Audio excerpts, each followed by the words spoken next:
Jordan is still on because Jordan writes a weekly blog at his high school, and he may not be on, but I'm just going to ask Jordan if you're on, can you let us know? Good.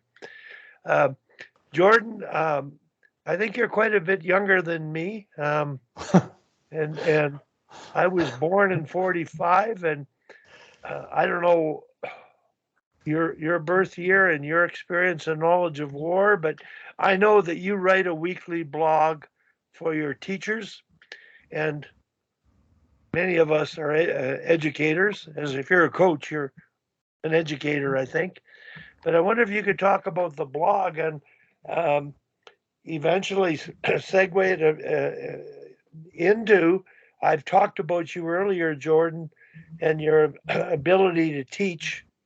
And I referred to the breakout drill that you did with Wes's team, combining running a U13 practice with your U18s. So, Jordan, go ahead. I don't know what your thoughts of the war are, and then how you got to writing a blog on a weekly school basis as a principal of an elementary school. Well, Wally, thanks. I've been listening in and multitasking. It's been a little bit of a challenge getting everything going. We have just under 900 students, K to 6, in three different programs: French immersion, English, and Christian program. And there seem to be continuing to come in daily, even though we're in week 2 now. People coming in daily wanting to register, so it's been a busy startup.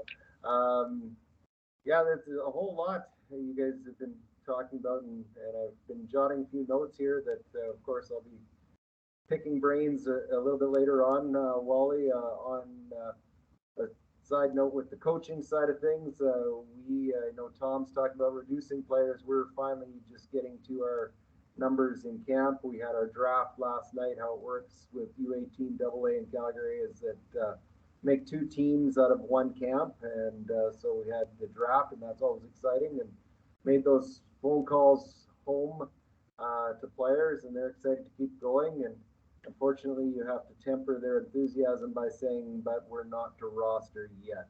So that part's going on. So the hockey side's exciting. The startup for school is exciting, and it's really interesting, Richard, what your background in talking about this. In my past life in education, I started out as a high school English teacher before going to the dark side and becoming a principal.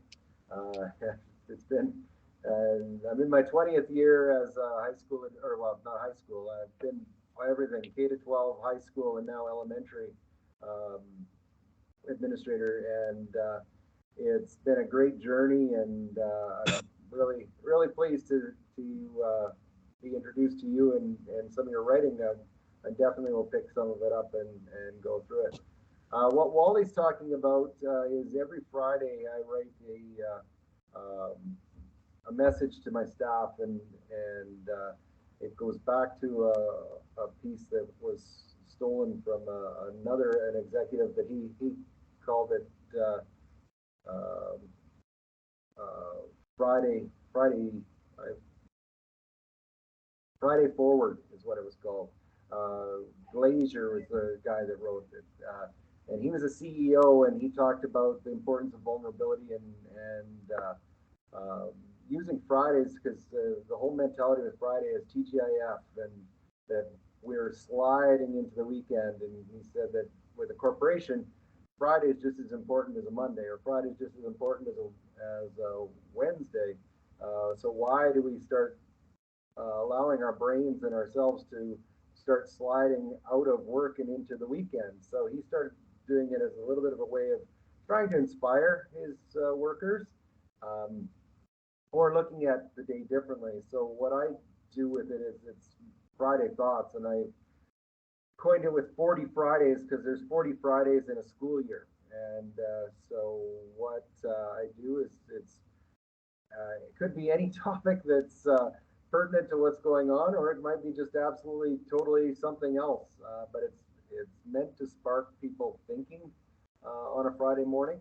I send it out every Friday morning. Some staff read it Friday morning. Some Some read it later on, save it for the weekend. Some don't read it at all, and that's okay. That's part of it too, is that it's a weekly email, and they can do whatever they want with it.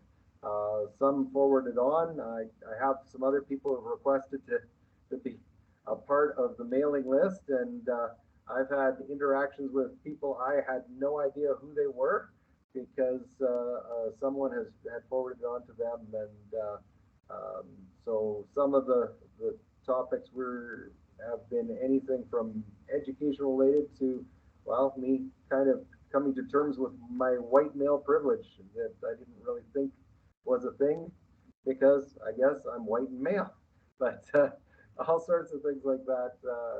And some have come from interactions with students, some have come from interactions with players, some have come from interactions with anything. And it's just a way of us being reflective practitioners in our lives. And I think that, of course, that comes with age because when you're young, you're too busy living the moment to worry about consequences. And sometimes I still get caught up in that and just enjoy life for the living and that piece. Don't overthink things too much, but because sometimes it's just fun to see how things work out.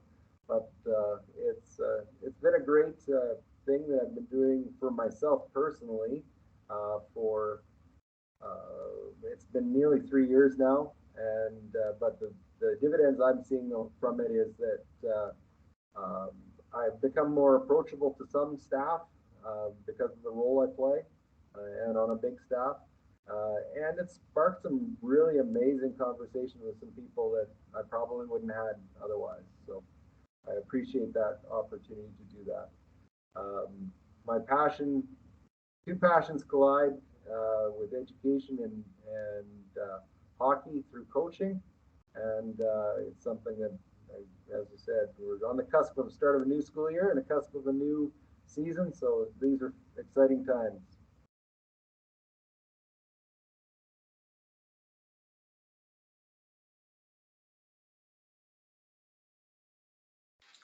Sorry, you're muted, Wally.